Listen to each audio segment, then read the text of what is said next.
Thrissur Malakkappara road തടഞ്ഞ കാട്ടാന കബാലിയെ വാഹനമിടിക്കാൻ ശ്രമിച്ചവർക്കെതിരെ നടപടിയെടുക്കാൻ വനംവകുപ്പ്. തമിഴ്നാട് രജിസ്ട്രേഷനുള്ള വാഹനമാണെന്ന് കണ്ടെത്തി. എന്നാൽ വനംവകുപ്പ് ഉദ്യോഗസ്ഥർ സ്ഥലത്തുള്ളപ്പോഴായിരുന്നു തമിഴ്നാട് സ്വദേശികളുടെ ഈ പ്രകോപനം. സാനു കെ സജീവ് ചേരുന്നു. സാനു, എന്തായാലും നടപടി എന്നോണം ഏതൊക്കെ രീതിയിൽ ആണ് ഇപ്പോൾ വനംവകുപ്പ് മുന്നോട്ട് പോകുന്നത് ഈ വിഷയത്തിൽ? വൈകിട്ട്, അതായത് കഴിഞ്ഞ 15 മണിക്കൂറായിട്ട് ഈ കബാലി അതിരപ്പള്ളി മലക്കപ്പാറ മേഖലയിൽ വലിയൊരു ഭീകരാന്തരീക്ഷം സൃഷ്ടിച്ച് തുടരുകയാണ്. ഈ ആന ഇന്നലെ വൈകിട്ടും ഈ പ്രദേശത്ത് ഈ റോഡിൽ നിലയുറപ്പിച്ചതോടുകൂടിയാണ് ഈ തമിഴ്നാട്ടിൽ നിന്നുള്ള വാഹനയാത്രക്കാർ ഈ ആനിനെ പ്രകോപിപ്പിക്കാൻ വേണ്ടിയിട്ടുള്ള ചില ശ്രമങ്ങളൊക്കെ നടത്തിയത്. നമ്മുടെ ദൃശ്യങ്ങളിൽ കാണുന്ന പോലെ അത്യന്തം ഗുരുതരമായിട്ടുള്ള ഒരു പ്രകോപനമാണ് നടത്തുന്നത്. കാരണം ആന മതപ്പാടിലാണ്.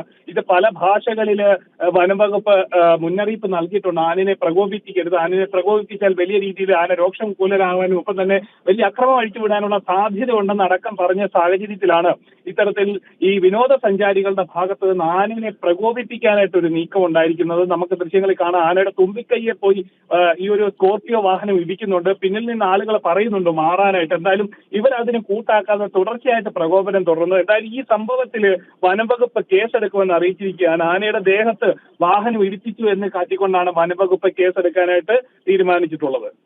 ശരി, സാനു കെ സജീവാണ് വിവരങ്ങൾ നൽകിയത്.